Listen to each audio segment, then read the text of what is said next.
It's the SDG Podcast. Before we get started, you can check us out on the web at solutiondesign.com/podcast or find us on all the social medias, LinkedIn, Twitter, Facebook, and Instagram at Solution Design Group. We're back podcasting. Say hello, podcasters. Introduce yourselves so I don't have to. Hi, I'm Peter Lawrence.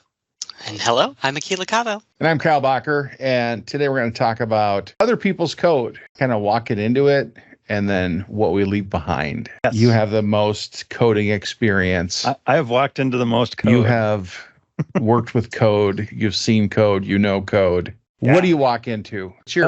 What's your nightmare situation and then your dream situation? Okay. Nightmare situation is you walk in and somebody who has not had formal training, not gone out to the internet to look, not done anything, just kind of took it upon themselves to, I'm going to start coding a project. And they do, and it works, and it functions. And it is not anything like anything that any of us have ever seen before in our lives. It's not the latest, greatest style. It's not even a style. It's more of chaos.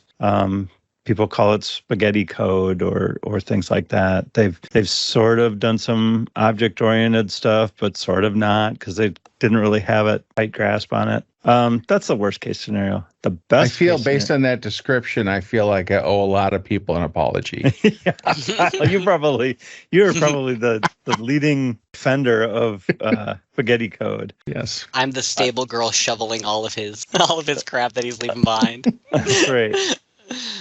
My best case scenario, and I've actually just recently had that with a client, was walking in, opening up a project. Everything is right where it belongs. You walk into the living room and there's not a stove or a refrigerator, but it's a couch, a TV, some coasters, things that you're expecting to see there. Like, oh, yes, this is what I was looking for. Start the project up and it runs. You don't have to yeah, there's a README and there's 1,400 steps that you need to do to get our code to run. But it's easy. We've all done it at least twice. We even documented it last time. I have, I have a few plugins that I maintain for our website that are out in Git, and I will have to occasionally touch those and run stuff, and haven't had to yet, but I have instructions. So I will be using other people's code. I'm pretty sure it'll just work. I don't foresee any problems unless I screw something up.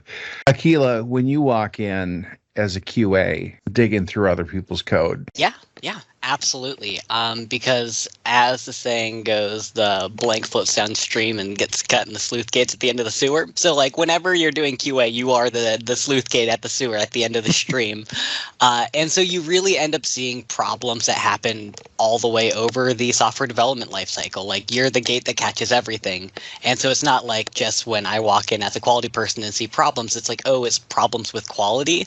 No, it's most of the times there's quality problems with your requirements. There's quality problems with your code. So that's why we're there. So I end up doing a lot of looking over other people's code, understanding the business goals of what that code is. What is it trying to achieve? What are the requirements that are driving it? Do we understand how it's doing what it's doing and stuff like that? So a lot of the time when I come in, my purview of it isn't so much the trying to define is this the most technically right answer, but typically is this the most understandable or expressive solution we have so that way people can actually engage with this minus, instead, one or two people that are the pillars of knowledge that know how the system works and all change has to go through them. So it's almost like other people's process too comes into play, right?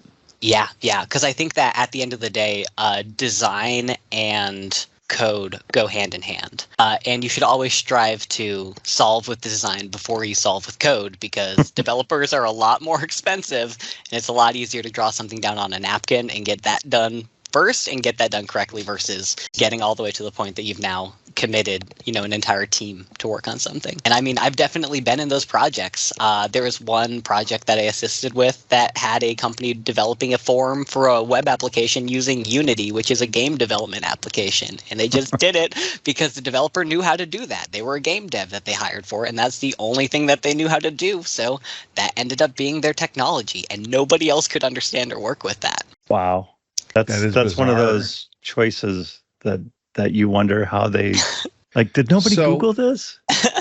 Yeah. So not being a coder, I went from a tech support position to a project manager for a big SharePoint initiative, and then became the SharePoint admin, local on-site quote unquote expert. The one that knew slightly more than everybody else. And from that, I went to SharePoint consulting. So I didn't really build a lot of stuff before then. So let me ask you this, Kyle. Is other people's configuration, I know you've called yourself a configurator, other people's configuration, have they, like, are there good configurations and are there, oh my gosh, configurations? There's choices. There's good choices and there's unfortunate.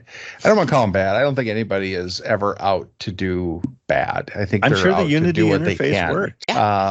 And it's you're given a project, you're given a tool set, or you have the tool set that you understand, or that you can at least stretch to. And I walked in to my first gig, and the company, and this is a long time ago. This is right when SharePoint 2007 came out, and they had a big application they did on top of SharePoint, and they often, used it as an example of what could be done with SharePoint. It was basically .NET code that was just running on a SharePoint server as a SharePoint farm solution, which you just kind of plug it in. So it's basically just passing through and using it. I don't even know what you'd call it.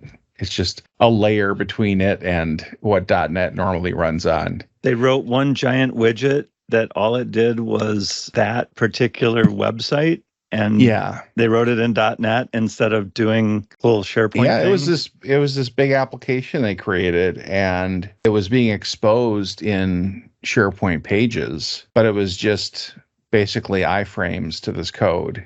Yeah. Or custom ASPX pages. But they did use a few web parts on a page to show some things. Oh. But those were like page viewer web parts, was basically show an iframe, and it's or pages that you can put code in, widgets where you can actually put code in. It broke, and yes, surprise. And I redid it using complete out of the box SharePoint stuff. So I rebuilt their app in SharePoint because it running on SharePoint. But back then I could do a lot of stuff because I dug into the front end. I'd never really focused on code or the back end. I always just whipped stuff up using the tools I had. And then I got a hold of SharePoint Designer, which gave me a GUI interface. And so I didn't have to write XML or XSLT, which is what it used. And then I started committing sins of breaking pages away from their page layouts. And that caused migration hassles, and Microsoft came around to that and it has done everything they can to discourage custom code, or at least keep it out of the hands of the wrong people. Yeah. Because I could do wonderful things with it. I had, a whole class schedule thing pulling out of CRM into the database using these data viewer web parts, data connections, all that kind of stuff. I could do that in Designer. It was it gave everybody these tools to go crazy with. It's like, does that kid have a chainsaw over there? And people did go crazy, right? And then the upgrade. Yeah. Then the upgrade happened, and you were the one that broke it. Yeah, but I knew how to fix it. But it's you walk into that. I've walked in because it got to a certain point. It was just things were taking too long, and so they brought me in because the other to continue on with what he had done. When I dug into it, it was obvious why he didn't work out. And I think he realized this too at some point, is the direction he took. He went down a bad path. Other people's problems. And it's really easy to do in SharePoint. It's really easy because there's a lot of things that work that take you 90% of the way once you get over the finish line. And I've had that happen with Designer workflows where I used capabilities that were not fully baked. Developer from the Designer team tell me that I had built the most complicated workflow he'd ever seen, but that everything worked except this one thing that would have to be fixed in a future service pack because it doesn't work. And my heart sunk. So yeah, I mean, I think I walk into situations and I was way less forgiving, but I got slapped hard when I was doing tech support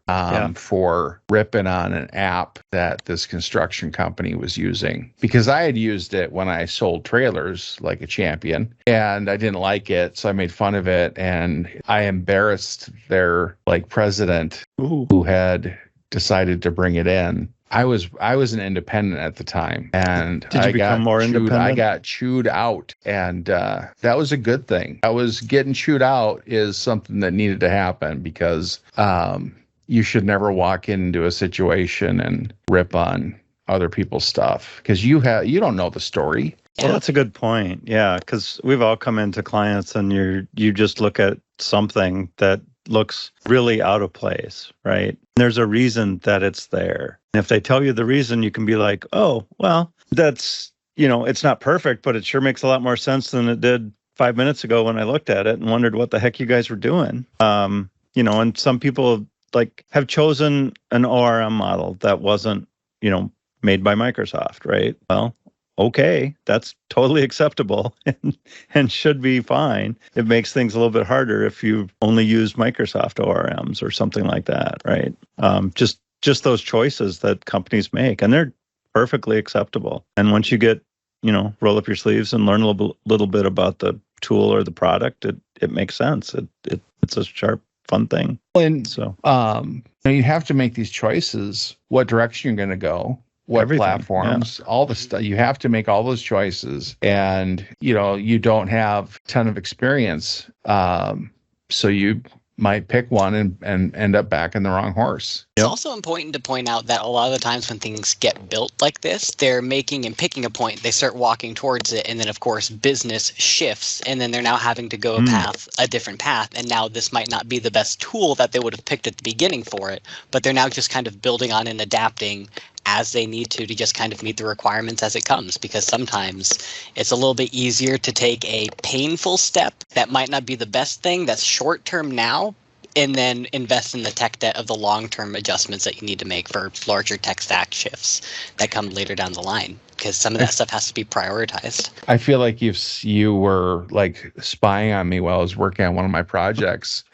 the way you're describing it just now, because I have a workflow out there that would, if I printed it out, would fill up this entire wall, and it's complete Frankenstein, because we just kept shifting and adding on. And that's another thing to think about, is when you are getting those changes and then you have to plug it into what you've already built to make it work. If you could take that whole thing that you've built and say, okay, now I want to rebuild it. Right. Now I want to recraft it, and well, we don't want to pay you for that. This works. Nobody gets that opportunity. Yeah, maybe we don't want to double pay. Yeah. So that's what you have to leave behind for other people. And so what that is just literally the manifestation of the tech deck that happens. So one example or one story I like to give is when I was in the military, I was doing an exercise where we were going out and we had to do an exposition. We were given a few waypoints we had to hit. We had to, check our compasses, make sure we were going the right bearing, head out that direction. And I got partnered with a battle buddy who has just always been the bane of my existence through any of my time through the military, and I made the wrong decision of trusting him with the compass. And just a few degrees off on some of those bearings and heading in that and walking that way, just a few degrees off for multiple hours, ends up leading you to be potentially a kilometer off from where you're supposed to be. And now you have to spend all that extra time working just to get back to what your original expectation is. Right. And every single one of those degrees, if you're off just by just a tiny bit and you keep compounding on that, okay, you get to that next waypoint, but you realize you didn't hit that right spot. You're now making that choice again, okay, and now I'm going 5 degrees additionally off the wrong way. Keep going down that path, and you're now compounding that debt away from where you originally need to go, and it's going to take that much more effort to get back there. Which is why it's so important to have a very good roadmap of a strategy, and also a technical roadmap of a plan of how you're going to facilitate the implementation to get there. And having that be something that can can be flexible, but ultimately I would argue that it's more important to have a plan where you don't need to be flexible in the first place. You should have already solved for these things before you start developing against it. I feel like you're now spying on me when I was in the Bounty Waters and we accidentally invaded Canada. Because the person with the map... you mean theoretically? Got a little turnaround. Well, we ended up visiting Quetico, the Canadian Bounty Waters, just for a little bit. And then we turned around. But that happens up there because the border is in the middle of lakes and stuff. Getting that planning ahead of time, all that stuff figured out, all those requirements figured out. It's I walked in mid-plan. Most of the time I get brought in as a consultant, it's like things are now months well overdue. Things are now millions of dollars behind budget. So now the plan is well gone off tracks. So most of the time when I'm coming in, of course there's problems. How do we get back to green? What's the back to green plan? How do we get this back to what our original expectation is? And a lot of time that's just like, all right, let's understand what the business goals are. Let's take it back to that. What are the requirements and how can we get traceability to that? And keep that as lean as possible to what we're trying to do and what we're trying to accomplish. So are you taking a step back and sort of cleaning up the plan, reorganizing it? Like from here forward, we're taking and refining and correcting and fixing the plan.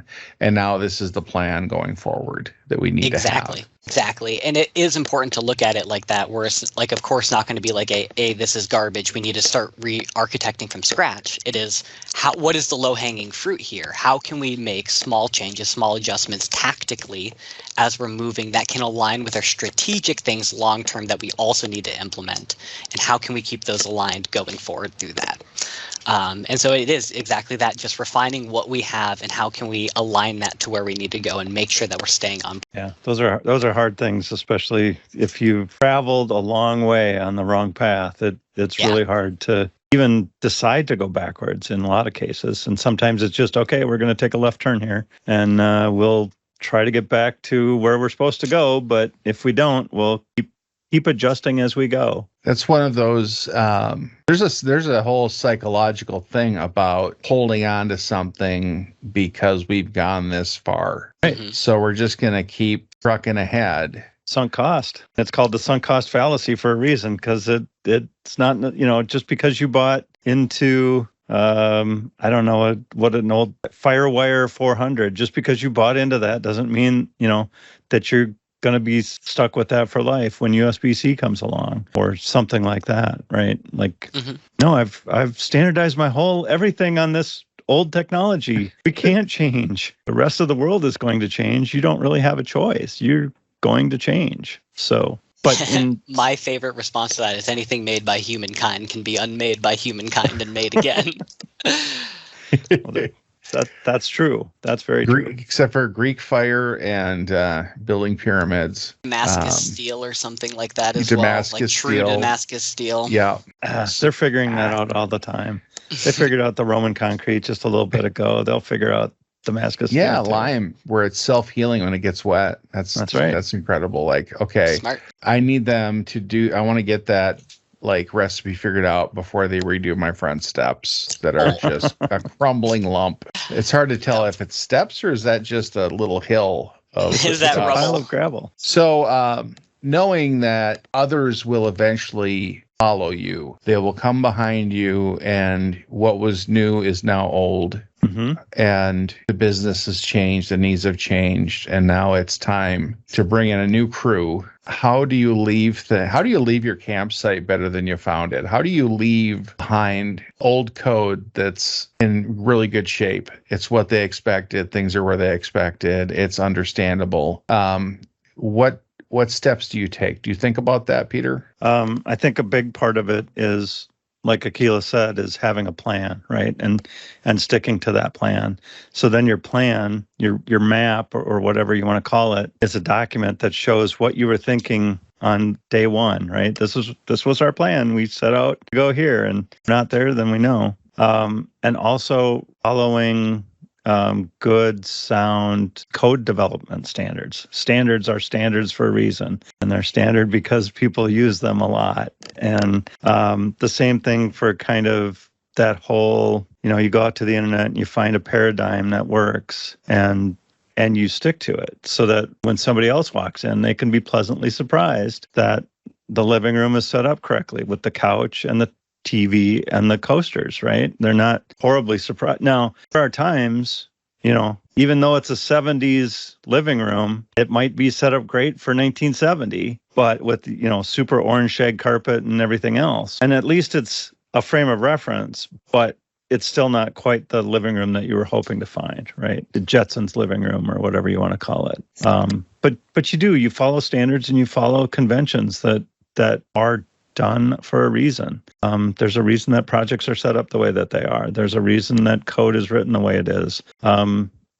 We talk about like self-documenting code. Sometimes it's a joke, but usually it's using meaningful names, meaningful variable names, meaningful class names. That you don't have a class called Bob just for the heck of it because there's a guy named Bob and that was the class that Bob worked on. Like, well, great. What did Bob do? Well, he was in charge of printing. Well, why didn't you call it printing then? That kind of thing. Like use meaningful names and meaningful variables and all of those good practices, good sound software development practices that are practices because people practice it all the time. So I always looked at it like the person that's going to be here after me should know certain things. Or worst case, the person that's going to be there after you is you.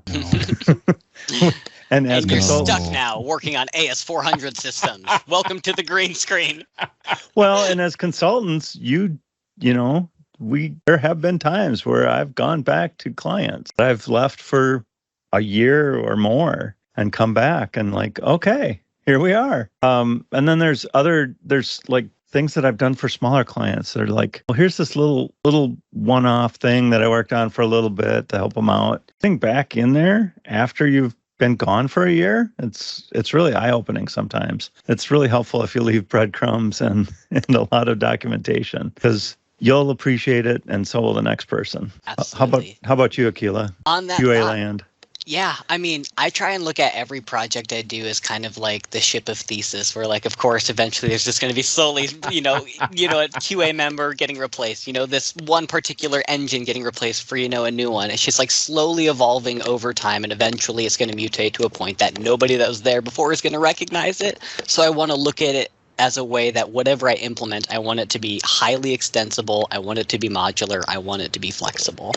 And I try and build all of those off of good old Uncle Bob's solid principles. And one of the ones I lean in hard is the D in that for dependency inversion of separating low-level modules and high-level modules, especially in automation code. One of the Achilles heels, and everyone likes to joke and say Achilles heels, on that is the maintainability of automation frameworks. I see them all the time get implemented. They can build a lot of ROI really quick in automating feature testing, but see how many of those actually last a year, 2, 3 years down the line. It's pretty much like 0%.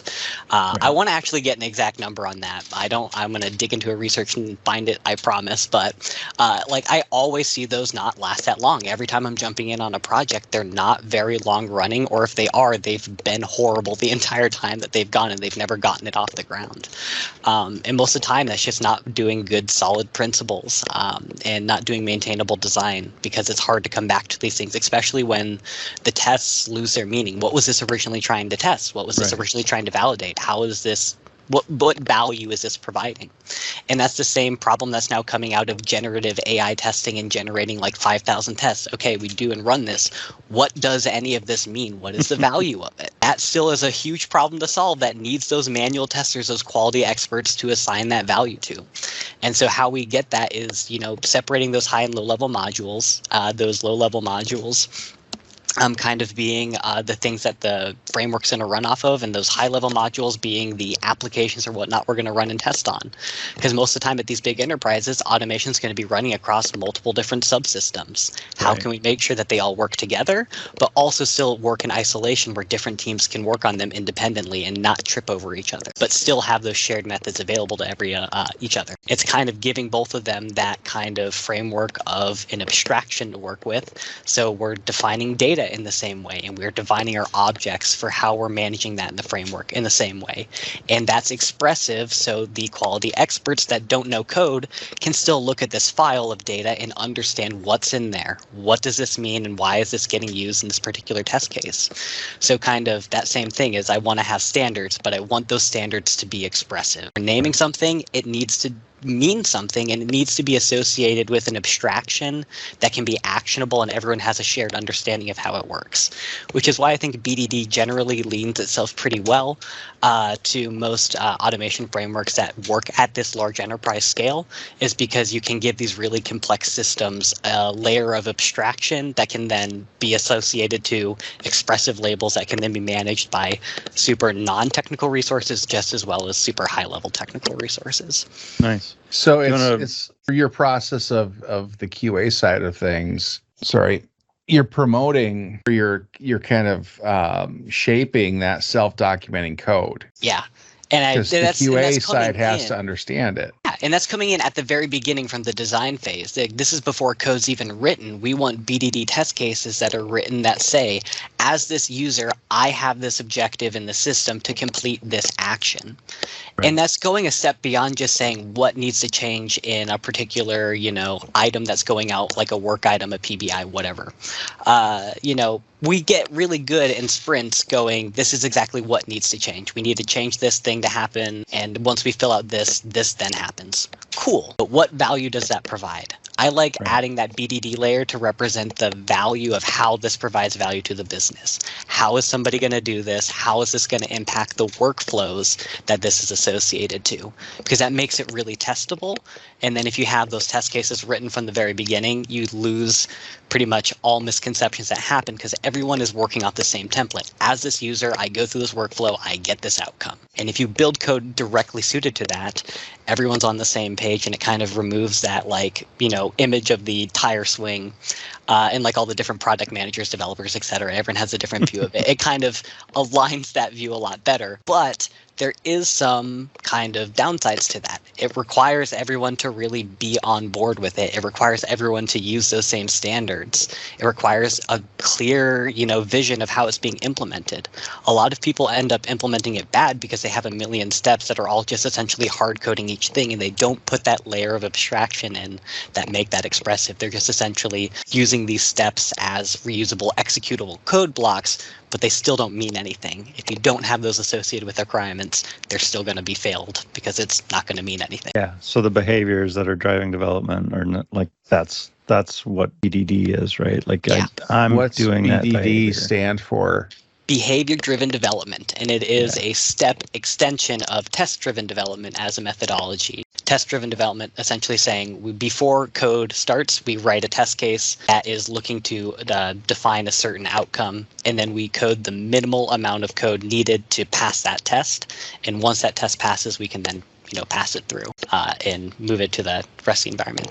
BDD is then saying on top of just that small what level needs to change, we have an expressive how this is going to impact the functionality of the website. And again, not every work item is going to come up to this level or have an impact to it. Sometimes it's upgrade a database or upgrade this library. And it's hard to necessarily say that this is going to impact something. But if you still at least have an acceptance suite of BDD tests that do mean something, you can run regression against that and then know immediately after that deployment what fails and why. Right. And not just comment out the test and that failed, right? Yeah, exactly. So that's really kind of refining and fine-tuning and shaping the requirements. Because as you have to write those tests and get all that figured out, that's the requirement. Yeah.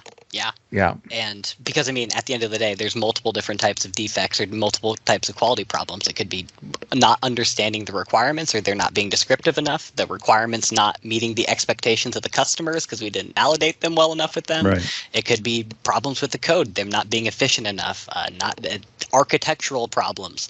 We've scaled to the point that we can no longer longer take this technology. There can be so many things that drive into this, and I think that the best way to solve this is take it from the very beginning, get it as close to the faucet as possible, and then everything else will follow after that. If you get that right at the beginning, it makes it easier to not make those big degree mistakes continually and continually. You're keeping yourself aligned each sprint at the very beginning. So having never had an Aquila on any of my projects, again, I'd like to apologize for what I've left behind. Yeah, listening to you describe that process, it just rings true.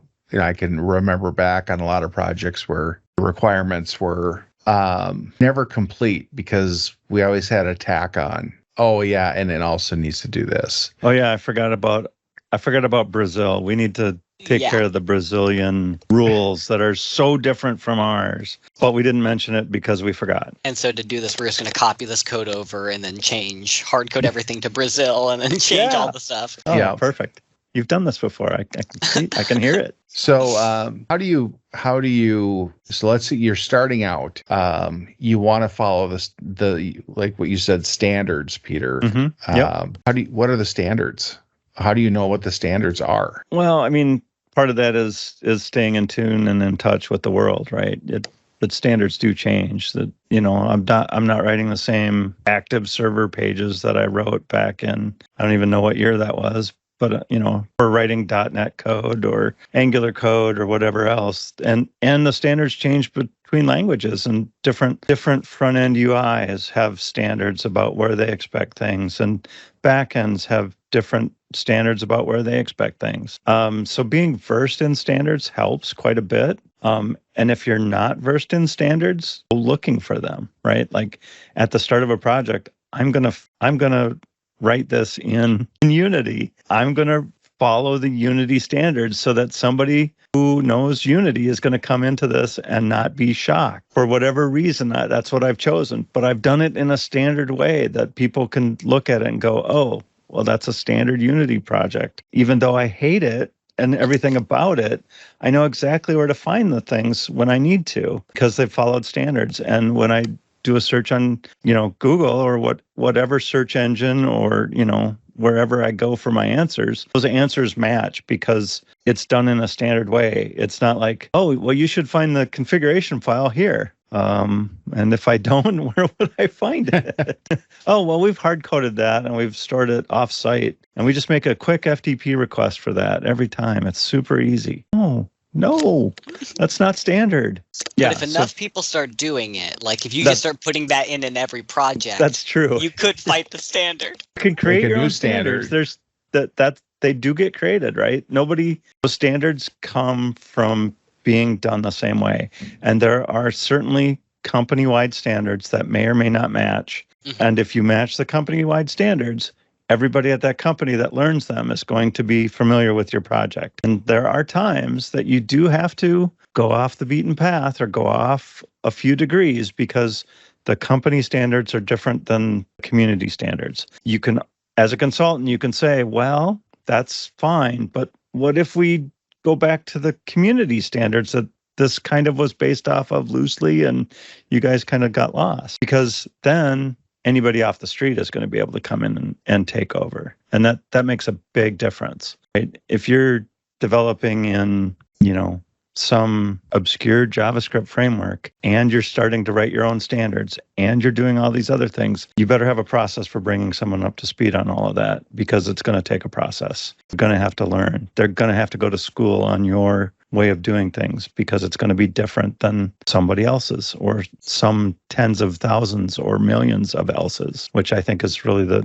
as a consultant, we've talked about writing vanilla code, right? We talked about that. And vanilla code is code that uses standards and follows these ideas and principles that people have been talking about for years, decades, because it makes sense and it makes it easy to bring someone else in from the outside that's going to read your book, and they're going to know exactly what page to find the answer for the question that they have on. They're not going to be surprised. They're not going to be like, oh, this is upside down and backwards. Well, okay, that's going to make finding things a lot harder. Oh, and there's no table of contents. Cool. I'll just read the whole thing. How do you handle, and you probably both have run into this, how do you handle it when you have a strong voice in the room that is pulling you away from the current standards? It's always the strong voice that does that, right? It's never the weak voice. Nobody weak says, let's ignore all the standards and do it my way. It's somebody with strong opinions and strong voice.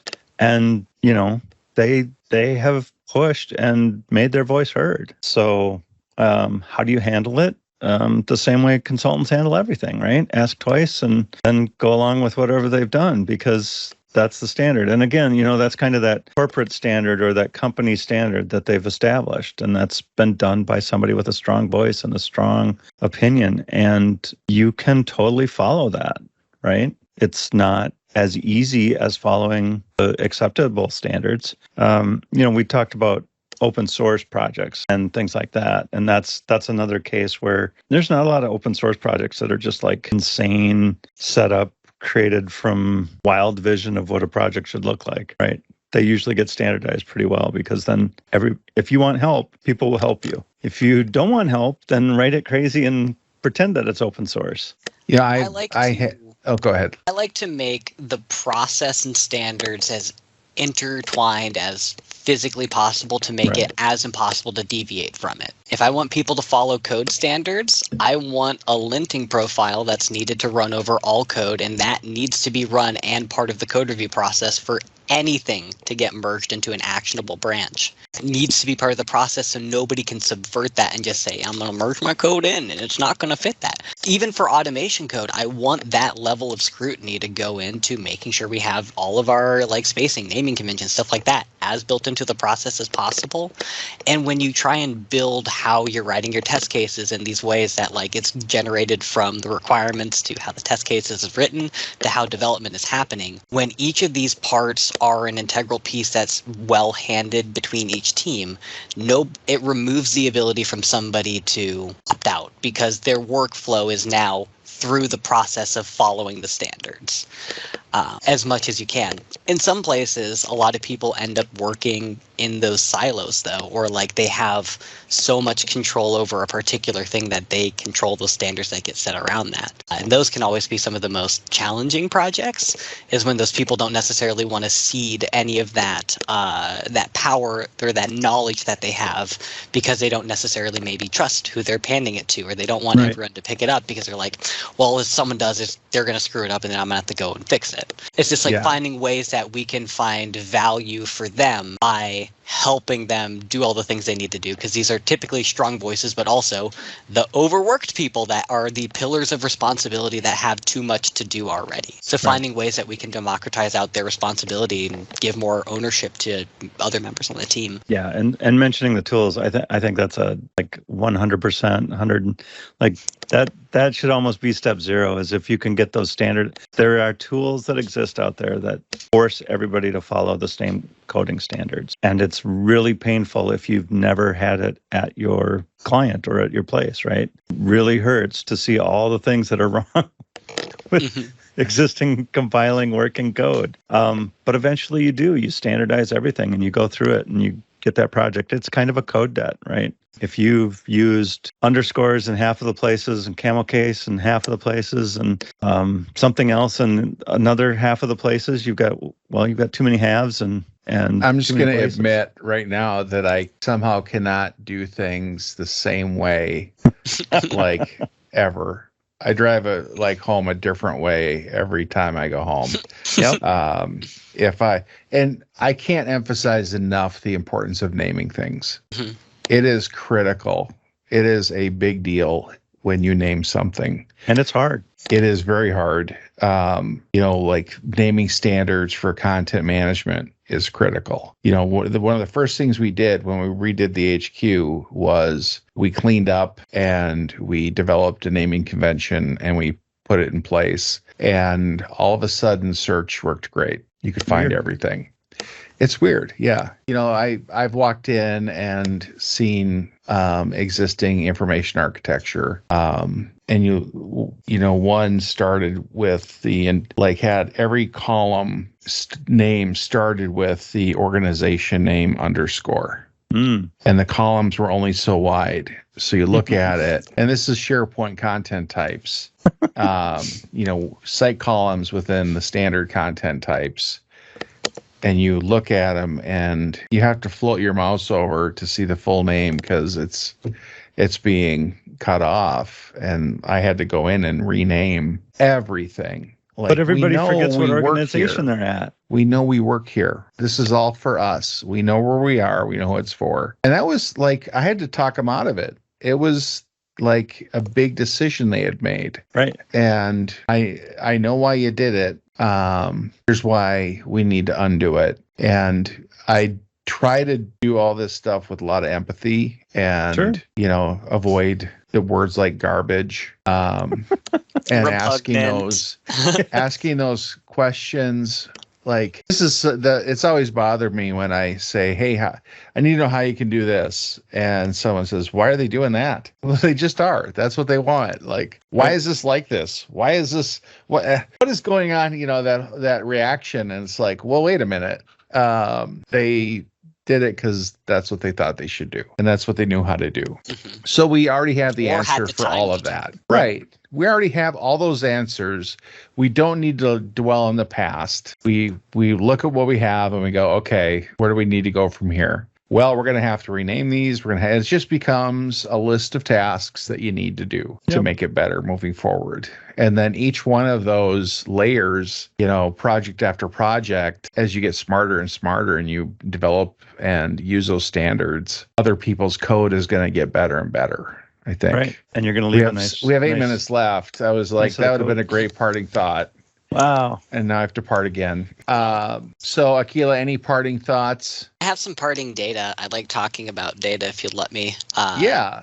Really leaning into, I'm going to do a little for the last 8 minutes with Akila's ending data segment that will tie back into this, because I think that a good title of this is Other People's Code Follow Standards, or Why Standards Are Important, or Expressive Standards, there's a reason why. So if we look at a company or a organization called the CISQ, or the Consortium for Information and Software Quality, they like to put out a lot of reports every 2 years, essentially. Like, one of the ones they put out is the State of the Industry report, where they put out a bunch of information about just kind of like what is going on in software and quality, and like what the implications of bad software is. Here's how much, enterprise old legacy software systems is costing companies every year. So just like really dense information, but for someone like me, I love it. And one of the points in there that I found really interesting was a study that they did on where developers' time go. They did a huge study. They had people install tools and just watched what they were doing. And they found that 70% of developers' time was spent just trying to understand requirements, understand code, understand what needed to happen, understand what they were going to get for lunch, what have you. But 70% of their time, this was spent trying to just understand stuff. So I think that really, again, reiterates the importance of being able to have things easy to find, easy to understand, and also easily shareable across the team, and like getting rid of knowledge silos. When we talk about knowledge silos, Stack Overflow did their 2022 developer survey. Again, I really love digging into data. They asked for their professional developers, these are developers that are hired by companies that have responded to the survey, the question of knowledge silo, or like the statement, knowledge silos prevent me from getting ideas across my organization. 30% say they disagree with that, which means 70% in some way agrees with the fact that knowledge silos in their organization are stopping them from getting their ideas out. Having a diverse realm of ideas, of like backgrounds of where you're getting your ideas pulled from, statistically also shows to increase the likelihood of your project succeeding, because you have project managers that are contributing to making sure that whatever processes you're following is conducive to the work product is doing. Same with quality, same with development, etc. Right. So having all these people at the table and being able to share that, and reducing the silos between these different functional teams of what they're doing, and also different teams that are operating within the enterprise, helps speed things up. It helps share that knowledge and democratize that out. The question of, I often find myself answering questions that I've been already answered or that I've already answered before. 22% say they disagree with that, which means that on the flip side, 78% feel like in some way they're having to always answer the same questions over and over again, which means that they're in these knowledge silos. They can't get this information out, and people are always constantly pegging them, trying to get that information because it's not democratized out. It's not accessible. They have to be the people that answer that. And I think that really just speaks to what happens whenever we have individuals that become those pillars of responsibility. They have to be the gateways for change. They have to be the gateways for knowledge, kind of the enablers to let anything happen in your environment. And that ends up becoming things that's slowing down your development cycles. That's becoming a drag on your enterprise agility. And then the next one being waiting on answers to questions often causes interruptions and disruptions to my workflow. 21% disagree with that. So again, 79% are feeling in some way that interruptions are just stopping their work. That is literally pulling the brakes on the train of what you're trying to do and get through. And that's just because trying to find information that they need that should be available to everyone. You own this information. You just need to write it down and put it in a format that everyone can understand and get it in the hands of everyone. And that's a really hard challenge because a lot of times companies will take a swing at this. They'll build a knowledge base, they'll throw a bunch of stuff on it, and then it decays immediately. Yep. Building living iterations of, living documentation is one of the hardest challenges to solve. And one of the best ways to do that is, if you're doing routine work, how do you build documentation to be as conducive to your routine work as possible through requirements, through standards, and making those standards as expressive as possible? Yeah, that's the same answer over and over and over. It's like nobody's getting it. We'll do the knowledge capture, knowledge management podcast in the future because and the flow state one. Flow state. I've a lot of organizations develop their intranets, and what should go on there? What should go out there? Well, first walk around your building and see what's on your bulletin boards and taped to your fridge, and then go through your email. What's the questions that keep coming in? What do you have to have out there? It's there to answer questions on behalf of a person that doesn't want to spend 50th 5 minutes to answer that question. Or even the 50th 1 minute. To get a person to write that question and answer down outside of the organic process of that question being asked, you're going to do this 50 more times. Can you do it once for us and we can put it out here and make it searchable and findable? Why is that so hard? My job as an automation person, just beyond quality, I automate everything. So my question then becomes, this person is getting this question asked 50 times. First step is, can we document it down and get it out? The next step is, can we automate this so it never needs to be asked? Can we design the process around this particular pain point to have a entry point and an end point that we can just feed it, and it's just like sausage, baby. People should not be asking the same question 50 times, right? Yep. You should have made the process or something good enough that the answer is there before they ask the question. All right. Well, on that note, I think we can say goodbye, everybody. Goodbye, everybody. I'll miss you. Goodbye, everybody. Please come back. Don't forget me.